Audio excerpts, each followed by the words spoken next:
जय हिंद साथियों, स्वागत है आप सभी का टीडीएम क्लासेस पे। सबसे पहले तो आप सभी को महाशिवरात्रि पर्व की ढेर सारी शुभकामनाएं।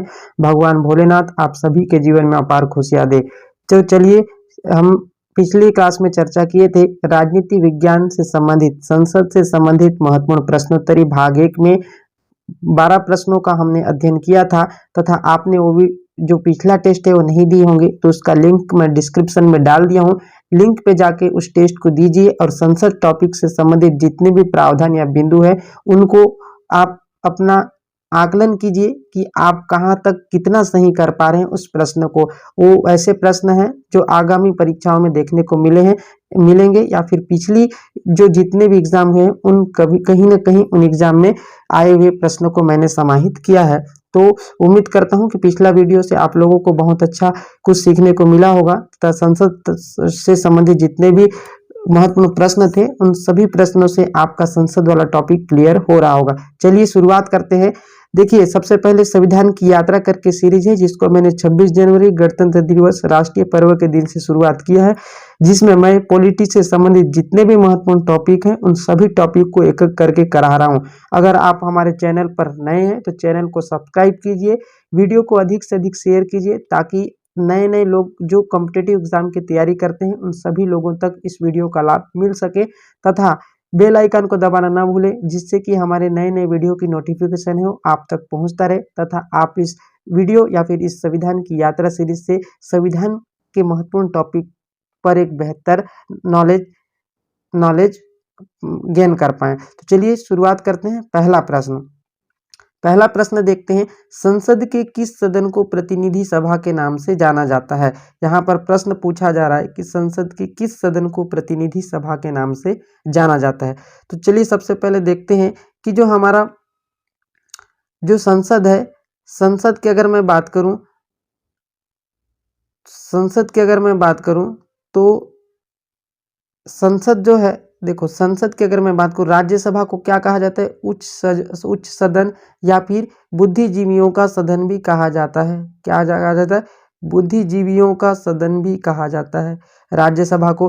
और लोकसभा की अगर मैं बात करूं तो इनको निम्न सदन के नाम से भी जाना जाता है। निम्न सदन या फिर लोकप्रिय सदन या फिर प्रतिनिधि सभा के नाम से भी जाना जाता है। किसको? लोकसभा। और राज्यसभा की अगर मैं बात करूं तो अनुच्छेद नंबर 80 में देखने को मिलता है और अनुच्छेद नंबर 81 में देखने को मिलता है लोकसभा से संबंधित प्रावधान।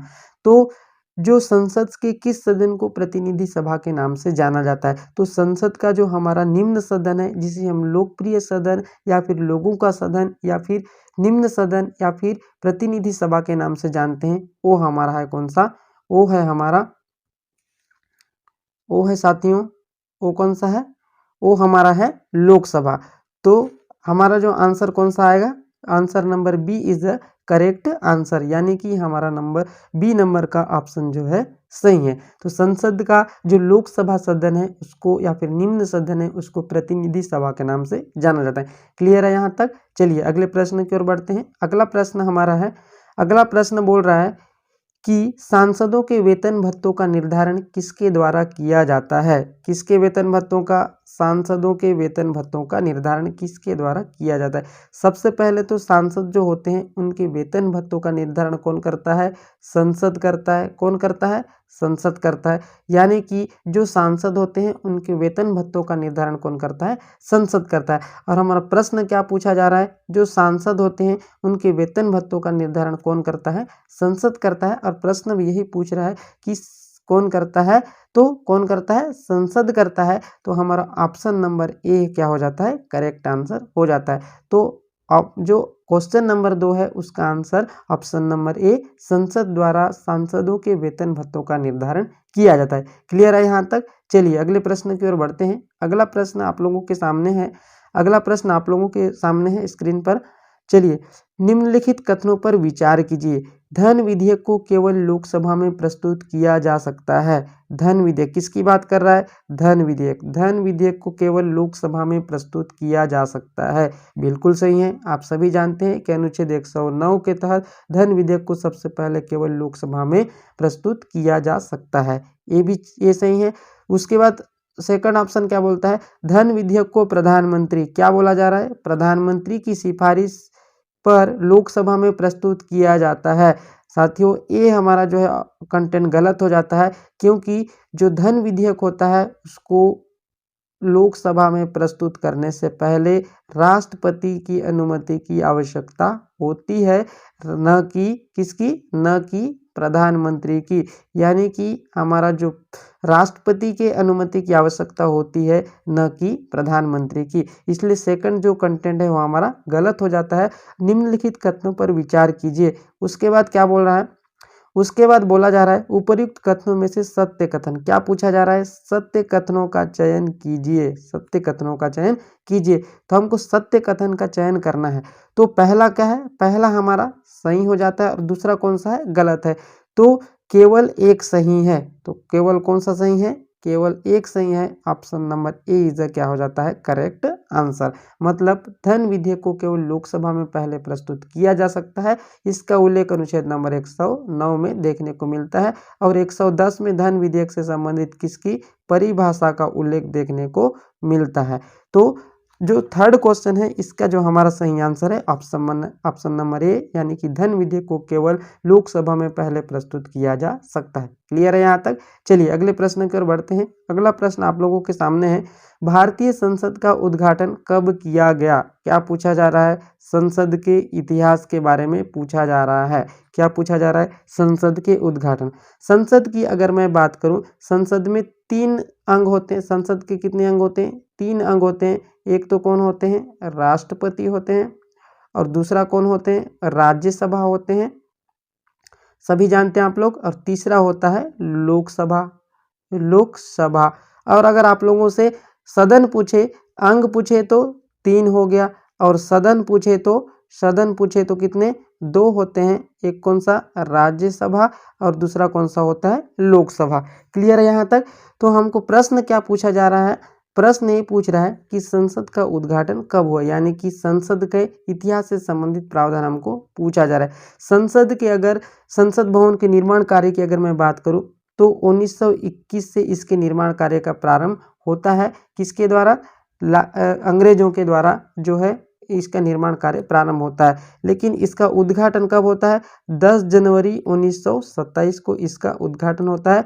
किसके द्वारा, लॉर्ड इरविन के द्वारा। कौन करते हैं उद्घाटन, लॉर्ड इरविन के द्वारा इसका उद्घाटन किया जाता है। तो हमको प्रश्न क्या पूछा गया है, संसद का उद्घाटन, यानी कि संसद का उद्घाटन 10 जनवरी 1927 को होता है। और इसके जो निर्माण कार्य का प्रारंभ है कौन करते हैं, 1921 में अंग्रेजों के द्वारा प्रारंभ होता है। उसके बाद अगर और एक प्रश्न पूछे तो इसके वास्तुकार अगर पूछे, क्या पूछे, अगर संसद के जो वास्तुकार हैं, वास्तुकार अगर आप लोगों से पूछे, वास्तुकार मतलब डिजाइनर, डिजाइन कौन की, ये अगर आप लोगों से पूछे तो एडविन लुटियंस। कौन, एडविन लुटियंस, एडविन लुटियंस। और दूसरा होते हैं हर्बर्ट हैकर। कौन, हर्बर्ट हैकर। इसके वास्तुकार यानी कि इनके संसद भवन का जो डिजाइन किसने किया बोलने से एडविन लुटियंस, और दूसरा है हर्बर्ट हैकर। ये तो था। और उद्घाटन कब हुआ बोलने से 10 जनवरी 1927 को होता है। तो 1927 को होता है, तो हमारा ऑप्शन नंबर 1 क्या हो जाता है, करेक्ट आंसर हो जाता है। यानी कि फोर्थ क्वेश्चन का answer option number A 1927 is the correct answer. चलिए अगले प्रश्न की ओर बढ़ते हैं। अगला प्रश्न आप लोगों के सामने है।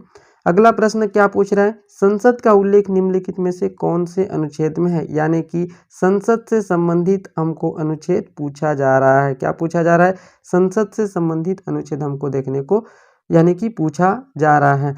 देखिए सबसे पहले अगर मैं संसद की बात करूं, संसद से संबंधित प्रावधान 79 में हमको देखने को मिलता है। और 80 में क्या दिखा, 80 में अगर मैं बात करूं तो राज्यसभा से संबंधित प्रावधान है, और 81 में अगर मैं बात करूं तो लोकसभा से संबंधित प्रावधान देखने को मिलता है। और अनुच्छेद 58 में राष्ट्रपति यानी कि प्रेसिडेंट की योग्यता से संबंधित प्रावधान हमको देखने को मिलता है। हमने राष्ट्रपति वाले चैप्टर में बहुत अच्छी तरह से इसको पढ़ा है। तो संसद का उल्लेख निम्नलिखित में से कौन से अनुच्छेद में देखने को मिलता है? तो संसद का उल्लेख अनुच्छेद नंबर 79 में देखने को मिलता है। तो ऑप्शन नंबर ए इज हमारा क्या हो जाता है करेक्ट आंसर, यानी कि 79 में संसद से संबंधित प्रावधान भारतीय संविधान में देखने को मिलता है। क्लियर है यहाँ तक? अगले प्रश्न की ओर बढ़ते हैं। चलिए हमारे छठवां प्रश्न हम लोगों के सामने है। तो निम्नलिखित में सुमेलित कीजिए। देखिए इसमें क्या पूछा जा रहा है, सुमेलित करने के लिए आप लोगों को बोल रहा है। तो इस टाइप के प्रश्न हमें सब एग्जाम में देखने को मिलता है। देखिए निम्नलिखित में सुमेलित कीजिए। देखिए संसद क्या होता है, एक प्रकार का विधायी अंग होता है जो विधि निर्माण का काम करता है। लोकसभा का निचला सदन, देखिए मैं अभी जस्ट आप लोगों को बता रहा था कि जो संसद होता है उसमें मैं अभी से बताया हूँ कि पहला कौन होते हैं, प्रेसिडेंट होते हैं, दूसरा कौन सा होते हैं, राज्यसभा होते हैं, और तीसरा कौन सा होता है, लोकसभा होते हैं। प्रेसिडेंट आप सभी जानते हैं 52 से 62 तक के अनुच्छेद में देखने को मिलता है। इसका अनुच्छेद देखने को मिलता है 80 में, और लोकसभा से संबंधित प्रावधान हमको देखने को मिलता है अनुच्छेद नंबर 81 में, सभी जानते हैं। और जो राज्यसभा होता है उसको उच्च सदन कहा जाता है, और लोकसभा होता है उसको निम्न सदन के नाम से जाना जाता है। और जो पार्लियामेंट होता है वो कौन सा होता है, एक प्रकार का विधायी अंग होता है। तो देखिए ये ऑप्शन जो है हम लोग का क्या हो जा रहा है, सही हो रहा है, मतलब यानी कि सभी ऑप्शन हमारा सही हो रहा है। तो ऑप्शन नंबर जो उपरोक्त सभी वाला है सभी के सभी सही है, इसलिए option number D is the correct answer, यानी कि संसद केंद्र सरकार का विधायी अंग भी है क्योंकि विधि निर्माण का काम करता है। दूसरा, लोकसभा को हम निचला सदन के नाम से भी जानते हैं, राज्यसभा को हम उच्च सदन के नाम से जानते हैं, यानी कि डी उपर्युक्त सभी जो है ऑप्शन सही है, इसलिए ऑप्शन डी उपर्युक्त सभी जो है छठे प्रश्न का answer D is the correct answer. चलिए अगले प्रश्न की ओर बढ़ते हैं। अगला प्रश्न आप लोगों के सामने है संसद। देखिए संसद फिर से यहाँ पर आ गया है। संसद के बारे में थोड़ा सा बात करते हैं। इसके निर्माण कार्य की अगर मैं बात करूँ तो 1921 में प्रारंभ करते हैं, और 10 जनवरी 1927 को ये क्या होता है, बनकर तैयार होता है। और उद्घाटन कौन करते हैं, उद्घाटन की अगर मैं बात करूं तो लॉर्ड इरविन कौन करते हैं, लॉर्ड इरविन जो है उद्घाटन करते हैं। और संसद की अगर मैं बात करूं तो संसद की भाषा से संबंधित प्रावधान अगर मैं बात करूं तो 120 में संसद से संबंधित भाषा से संबंधित प्रावधान देखने को मिलता है। और संसद की भाषा जो है हिंदी अथवा अंग्रेजी होगी, इस बात का उल्लेख अनुच्छेद नंबर 120 में लिखा हुआ है। और अगर कोई सांसद संसद में अपनी मातृभाषा का प्रयोग करना चाहता है तो भी वह अपनी मातृभाषा का प्रयोग कर सकता है, और मातृभाषा वही होगी जिसका उल्लेख अनुसूची 8 में दिया गया हो। और अनुसूची 8 में आप सभी जानते हैं कि मूल संविधान में कितनी भाषाएं थी। अभी मूल संविधान की अगर मैं बात करूं तो 14 भाषाएं थी, और संविधान संशोधन के माध्यम से 8 भाषाओं को जोड़ा गया है। तो जितने भी 22 भाषाएं हैं उस भाषाओं में अगर सांसद अगर चाहे तो, लेकिन उसके लिए संसद के सभापति अथवा अध्यक्ष से अनुमति लेना आवश्यक होता है। अगर सभापति अथवा अध्यक्ष क्या देते हैं, अनुमति दे देते हैं, तो वह अपनी मातृभाषा का प्रयोग कर सकता है। लेकिन सिर्फ ये लिखा हुआ है कि संसद की भाषा हिंदी अथवा अंग्रेजी होगी, लेकिन वह मातृभाषा का प्रयोग भी कर सकता है यदि सभापति अथवा अध्यक्ष से अनुमति लेता है तो। क्लियर है यहाँ तक? चलिए अगले प्रश्न की ओर बढ़ते हैं। अगला प्रश्न आप लोगों के सामने है, निम्नलिखित में से किसी विधेयक को धन विधेयक प्रमाणित करता है। हमारे सामने क्या पूछा जा रहा है, धन विधेयक।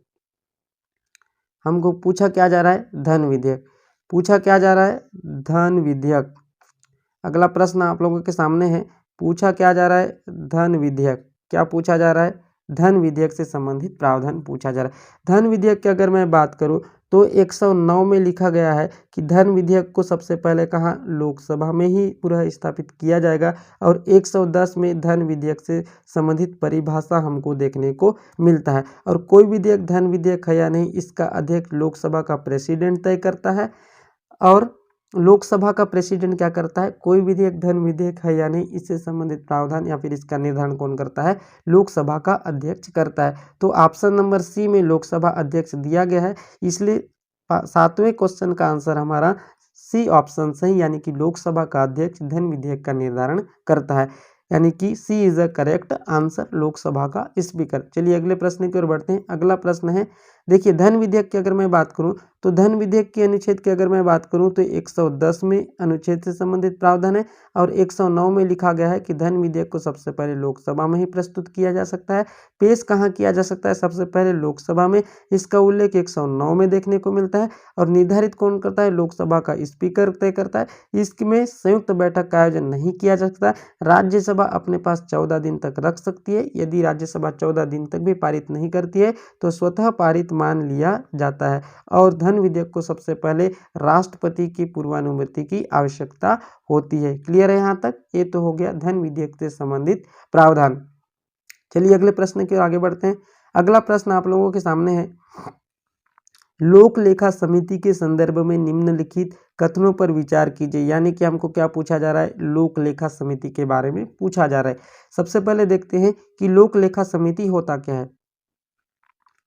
सबसे पहले आप लोगों को मैं लोक लेखा समिति के बारे में बताता हूं। लोक लेखा समिति की अगर मैं बात करूं तो लोक लेखा समिति की अगर मैं बात करूं, सबसे पहले आप लोगों को बता देता हूं कि लोक लेखा समिति होता क्या है।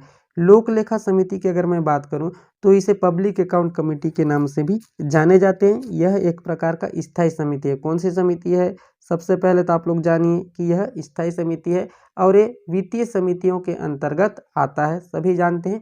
क्लियर है यहाँ तक? लोक लेखा समिति की अगर मैं बात करूं तो इसकी सदस्य संख्या कितनी होती है? 15 होती है और जिसमें लोकसभा से होते हैं 15 मेंबर और राज्यसभा से कितने होते हैं? 7। क्योंकि जो भी समितियां होती है संसद की उसमें लोकसभा और राज्यसभा में सदस्यों की संख्या का अनुपात कितना होता है? 2:1 होता है। क्लियर है यहाँ तक? तो लोक लेखा समिति स्थायी समिति होती है। दूसरा, इसमें 15 मेंबर्स होते हैं। इसमें कितने मेंबर्स होते हैं?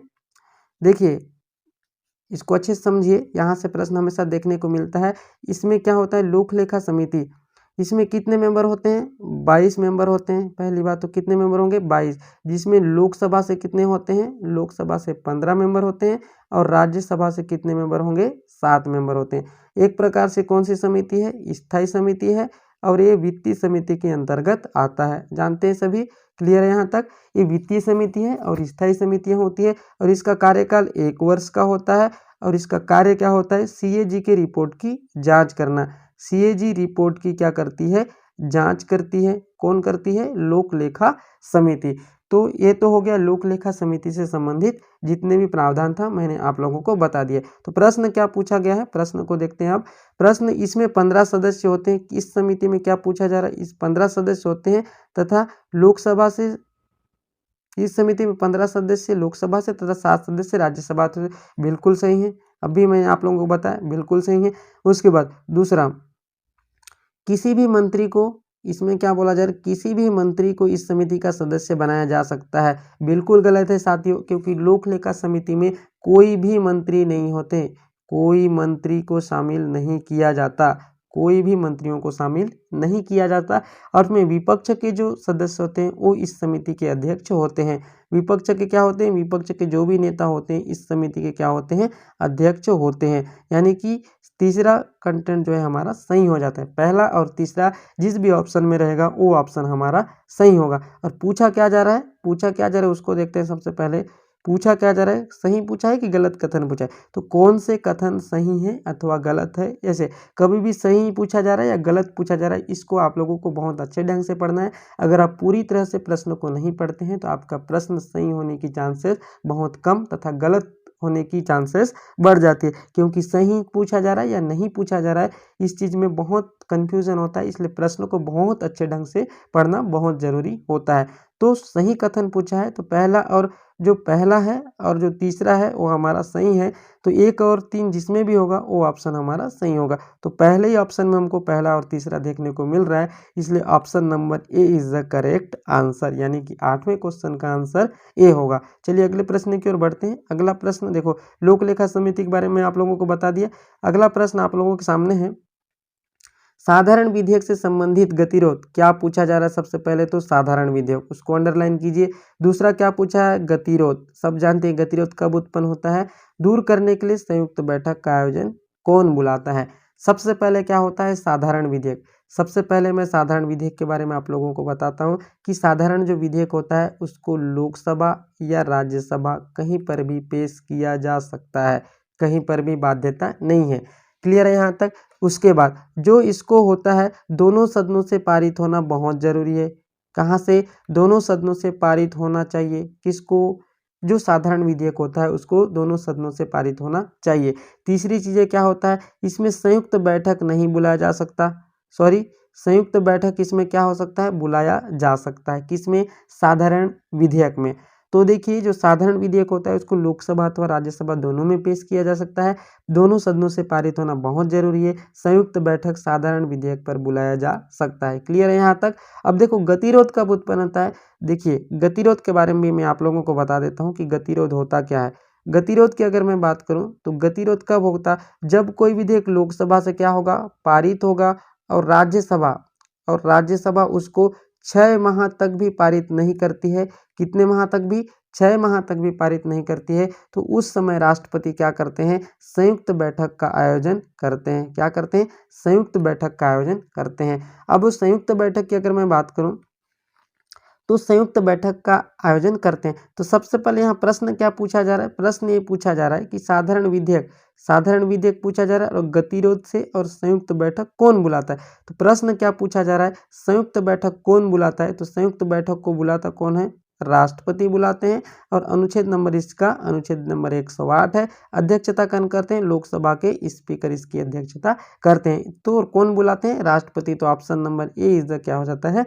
Correct answer. यानी कि साधारण विधेयक से संबंधित गतिरोध को दूर करने के लिए संसद के दोनों सदनों को संयुक्त बैठक बुलाता है और संयुक्त बैठक जो है साधारण बहुमत से क्या हो जाता है? पारित हो जाता है। क्लियर है यहाँ तक। चलिए देखते हैं। देखिए यहाँ पर संयुक्त बैठक लिखा हुआ है। इसकी अगर मैं बात करूं तो अनुच्छेद नंबर 108 में संयुक्त बैठक से संबंधित प्रावधान देखने को मिलता है। इसको बुलाता कौन है बोलने से? राष्ट्रपति इसको बुलाते हैं। कौन बुलाते हैं? राष्ट्रपति बुलाते हैं। और अध्यक्षता कौन करते हैं? लोकसभा के जो स्पीकर होते हैं वो इसकी अध्यक्षता करते हैं। और संयुक्त बैठक कब बुलाते हैं? जब विधेयक पर क्या होता है? गतिरोध उत्पन्न होता है। गतिरोध को दूर करने के लिए राष्ट्रपति जो है संयुक्त बैठक बुलाते हैं। और इस संयुक्त बैठक जो है साधारण बहुमत से क्या हो जाता है? साधारण बहुमत से पारित हो जाता है। किससे? साधारण बहुमत से पारित हो जाता है। क्लियर है यहाँ तक। 108 इसका अनुच्छेद है। बुलाते कौन है? राष्ट्रपति बुलाते हैं। लोकसभा के स्पीकर इसकी अध्यक्षता करते हैं। विधेयक पर गतिरोध उत्पन्न होता है तो उसको दूर करने के लिए संयुक्त बैठक का आयोजन किया जाता है। क्लियर है यहाँ तक। चलिए अगले प्रश्न की ओर बढ़ते हैं। अगला प्रश्न आप लोगों के सामने है। संसद के एक सत्र, क्या पूछा जा रहा है? संसद के एक सत्र के 17वां व दूसरे सत्र के प्रारंभ होने के मध्य की समयावधि को क्या कहा जाता है? यहाँ पर आप लोगों के प्रश्न है। देखो स्थगन क्या होता है? सबसे पहले तो स्थगन को समझते हैं। स्थगन होता क्या है? स्थगन की अगर मैं बात करूं तो जब सदन क्या होता है? चलते रहता है तो उस समय सदन को कुछ समय के लिए रोक देना, सदन को कुछ समय के लिए रोक देना क्या कहलाता है? सदन क्या कहलाता है? सदन को रोक देना क्या कहलाता है? स्थगन कहलाता है। और विघटन क्या होता है? विघटन की अगर मैं बात करूं, सदन को क्या करना? हमेशा के लिए विघटित कर देना, वो क्या कहलाएगा? विघटन कहलाएगा। और अवकाश की अगर मैं बात करूं तो एक सत्र के 17वां और दूसरे सत्र के प्रारंभ होने की मध्य की जो समयावधि होती है उसको कहा जाता है अवकाश। यानी कि option number C is the correct answer हो जाता है। पहले तो हम लोग यहाँ ये समझते हैं कि 17वां होता क्या है? 17वां होता क्या है? यहाँ पर एक शब्द लिखा हुआ है 17वां। 17वां से तात्पर्य है सत्र को समाप्त करना। सत्र को क्या करना? सत्र को समाप्त करना क्या कहलाता है? 17वां कहलाता है। क्लियर है यहाँ तक। आप सभी जानते हैं कि सत्र को समाप्त करना और सत्रों को बुलाने का काम किसका होता है? राष्ट्रपति का होता है। किसका होता है? राष्ट्रपति का काम होता है। क्लियर है यहाँ तक। चलिए आगे देखते हैं। तो इसका आंसर क्या हो जाएगा? इसका आंसर जो है अवकाश हो जाएगा। यानी कि C is the correct answer. चलिए अगले प्रश्न की ओर बढ़ते हैं।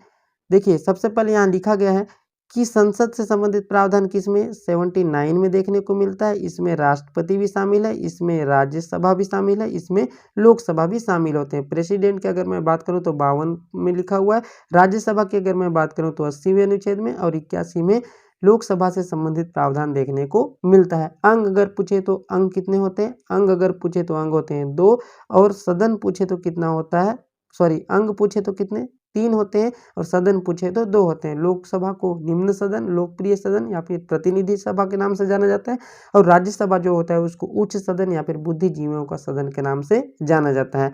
उसके बाद संसद की अगर सत्र की अगर मैं बात करूं, संसद सत्र की अगर मैं बात करूं, संसद सत्र सामान्यतः कितने होते हैं? 3 सत्र होते हैं। पहला सत्र कौन सा होता है? बजट सत्र होता है। दूसरा सत्र कौन सा होता है? मानसून सत्र होता है और तीसरा सत्र कौन सा आता है? शीतकालीन सत्र होता है।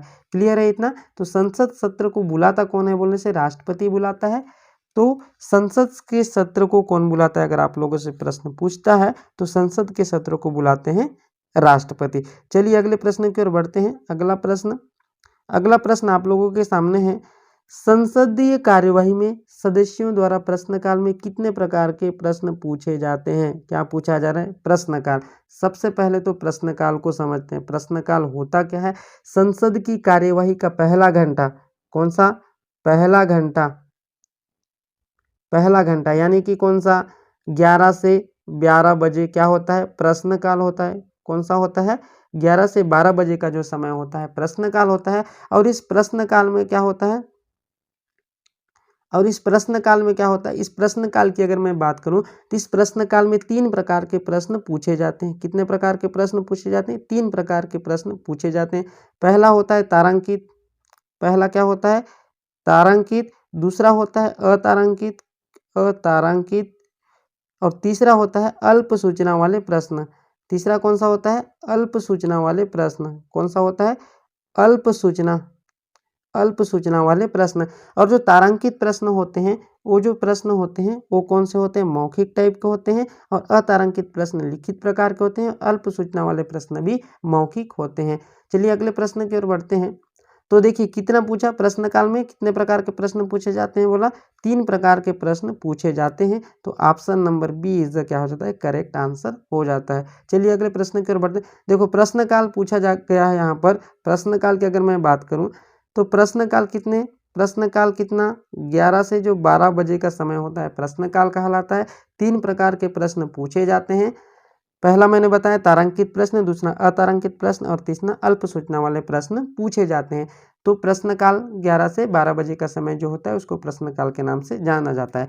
तो चलिए आगे बढ़ते हैं। ये हो गया आपका अंतिम प्रश्न। तो साथियों आज की वीडियो में हमने संसद से संबंधित जितने भी महत्वपूर्ण प्रश्न थे उन सभी प्रश्नों को एक एक करके बहुत अच्छे ढंग से एक्सप्लेन के साथ हमने क्लियर किया है। तो आप सभी टेस्ट दिए होंगे, आपका कितना क्वेश्चन सही हुआ है उन सभी को आप अपने कमेंट बॉक्स में कमेंट कीजिए और कमेंट कीजिए, वीडियो को लाइक कीजिए तथा शेयर कीजिए। और अगर चैनल पर सबसे पहले तो आप क्या करेंगे, अगर आप चैनल पर वीडियो अच्छा लगे तो उसको क्या कर दिए, अधिक से अधिक शेयर कर दीजिए ताकि जो नए नए लोग हैं उसको इस वीडियो के माध्यम से लाभ मिल सके। दूसरा चीज़ क्या कर दीजिए, लाइक कर दीजिए। तीसरा चीज़ आप कर दिए चैनल को सब्सक्राइब कर दीजिए तथा बेल आइकन को दबाना न भूलें, जिससे कि नए नए वीडियो की नोटिफिकेशन आप तक मिलता रहे तथा आपकी तैयारी में और अधिक मजबूती होता रहे। तो चलिए आज के वीडियो में इतना ही, मिलते हैं अगली क्लास में। Thank you.